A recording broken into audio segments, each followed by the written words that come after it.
Hello everyone, you're welcome to this edition of the Primetime Newscast on Equinox Television live from our headquarters in Cameroon's economic capital, Douala. I am Bable Jonathan. Calls for a meaningful dialogue to find a way out of the current socio-political and security impasse rocking the two Anglophone regions of the Republic of Cameroon continue rising to the sky from within and without. Archbishop Samuel Klida, Archbishop of the Douala Metropolitan Archdiocese of the Roman Catholic Church and France, have once again called for a dialogue to be put in place in order to find lasting solutions to the Anglophone crisis. In the meantime, organizers of the Anglophone General Conference, the AGC, Christian Cardinal Tomi, as well as the other religious and civil society leaders, see the preparations are going on hitch-free, and that conference is going to take place on the 21st and 22nd of next month. Stay with us.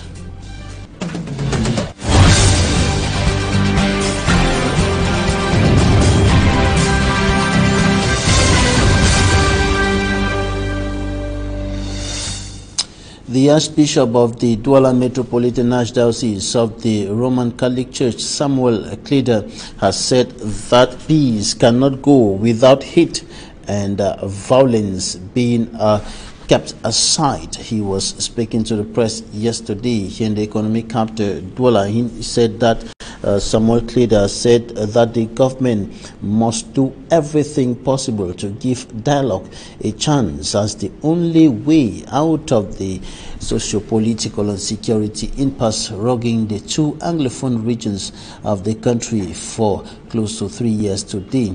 The crisis has been rocking the northwest and the southwest regions, leading to the death of thousands and of course displacing and rendering thousands homeless. Mimi Mefoazmo.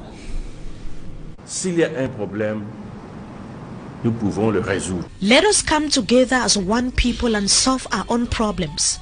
Archbishop Samuel Klida tells the government of Cameroon, stakeholders, conflict on the English-speaking population and the entire nation. Retarde vraiment le développement d'un pays.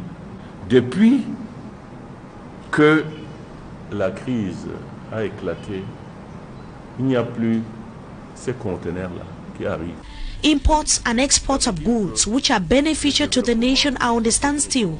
Children are unable to go to school, and this is not justice in a society where peace should be a priority, he expatiated. Les enfants d'une partie de notre pays ne vont pas à l'école. Cela crée des problèmes d'injustice. The Archbishop of the Metropolitan Archdiocese in Douala is hoping that the All-Anglophone Conference will be able to bring lasting solutions to the crisis when the conveners meet in November 2018 in Boya. And the French government is equally worried about the deepening situation in the northwest and southwest regions of the Republic of Cameroon. The government of President Emmanuel Macron says that dialogue is the ultimate solution to the problem. For me, I'm Strong Sander. It is through the French Foreign Ministry that the government of Emmanuel Macron chose to make known its position on the re-election of Paul Biya at the Supreme Magistracy of Cameroon.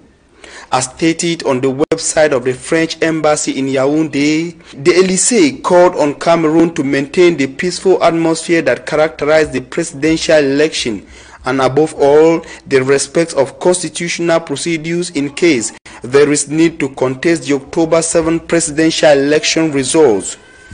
The government of Emmanuel Macron also expressed worries that many people in the two English-speaking regions of the country did not vote as a result of the deepening socio-political crisis. France maintains the call for dialogue made by President Emmanuel Macron last July 2018 during an official visit to the Federal Republic of Nigeria, even though the crisis has worsened since July 2018. The Anglophone crisis was one of the key issues raised by candidates who filed post-electoral petitions at the Constitutional Council calling for the cancellation of the election Most of them, like O.C. Joshua of the Social Democratic Front, base his argument on the fact that the population of the conflict-hit northwest and southwest regions of the country did not have the opportunity to exercise their civic responsibility of choosing their leader through the ballot. In the meantime, conveners of the the Anglophone General Conference are leaving no stone unturned to ensure that it takes place hitch-free and opens the way to the dialogue that many are calling for as a way out of the Anglophone crisis. And we spoke to one of the officials of the organizing team of the Anglophone General Conference, Ellis Smith, and this is what he told us.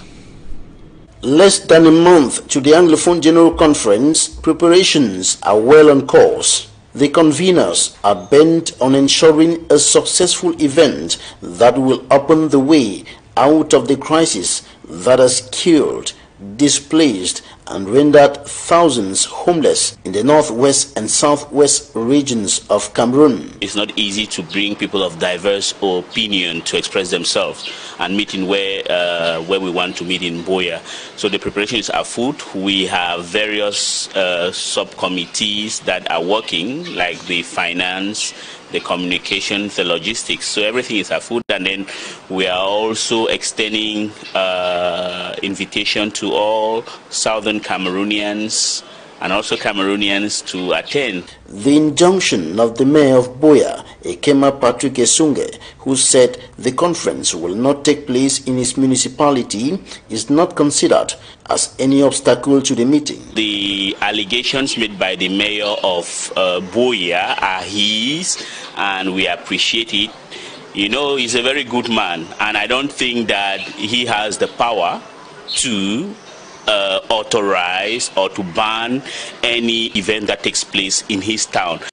As far as we are concerned, we think it is either the DO or the SDO. And after government, through Communication Minister Issa Chiruma Bakari, refused the request for the withdrawal of security and defense forces from the two regions, the conveners continue urging the Yaoundé administration to create favorable conditions for a hitch-free Anglophone General Conference. There were some declarations made by the Minister of Communications. It was not it doesn't mean the government was against it. I think there was some reservation expressed.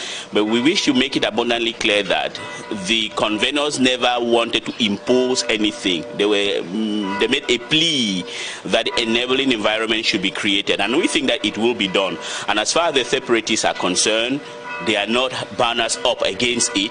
They also had their own reservation that were expressed, which are being taken into consideration, and we think they will be part and parcel of the Anglophone General Conference. The Anglophone General Conference is scheduled for the 21st to the 22nd of November 2018 in the Southwest Regional Capital, Boya. While CPDM militants of the Cameroon People's Democratic Movement, CPDM political party, celebrate the victory of the champion Paul Biya, who won the October 7, 2018 presidential election with a little above 71% of the vote. Members of the opposition political party, notably some of the presidential candidates, have continued rejecting the results published by the Constitutional Council, decrying fraud and other election malpractices and irregularities that marred the election in several parts of the country. Details in this report by EQUINOXE.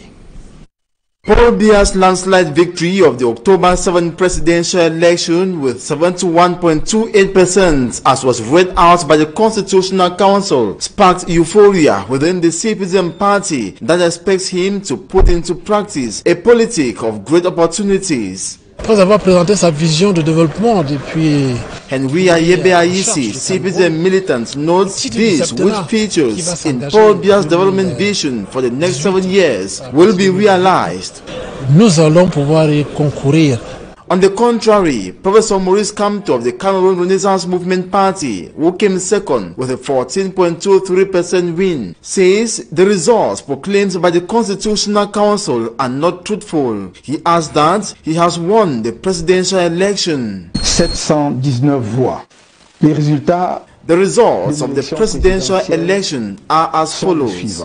Maurice Kamto, 1,320,824 votes, making 39.74%. soit 39,74%. On the other hand, the third of the election, Cabral Libi, who registered 6.28% of votes, also denounces irregularities throughout the October 7 presidential election. Le parti Univers et son candidat Cabral Libi en prennent acte. While awaiting Paul Biya's swearing-in ceremony into office, Power in the Republic of Cameroon is taking over, and of course starting another 7-year mandate at a time when malnutrition is increasing the death rate of children in the far north region of the country. EQUINOXE once more has the details. We are in Zigage subdivision in the Logon-Anshari division of the far north region of Cameroon, where the population, especially children, dance to the rhythm of famine. The birth of Boko Haram hostilities forced the population to abandon their fishing and agricultural activities. Barbaric attacks orchestrated by the jihadist sect Boko Haram have stopped the villagers from going fishing and their farms to cultivate. Most of them are internally displaced to poorer localities, also hosting refugees from Nigeria. This has resulted to famine as the mouth to feed are more than the available resources. Many, especially children, have died as a result. Having just a square meal daily is an uphill task, with infants suffering the most in the blowing malnutrition wind. Nothing else except breast milk has to be given to a child from 0 to 6 months. Violation of this practice will only leave the toddler vulnerable to complicated illnesses. When the practice is not continued for 24 months, the child risks developing a chronic deficiency that might cause the life useless for the family, community, and in general, the country.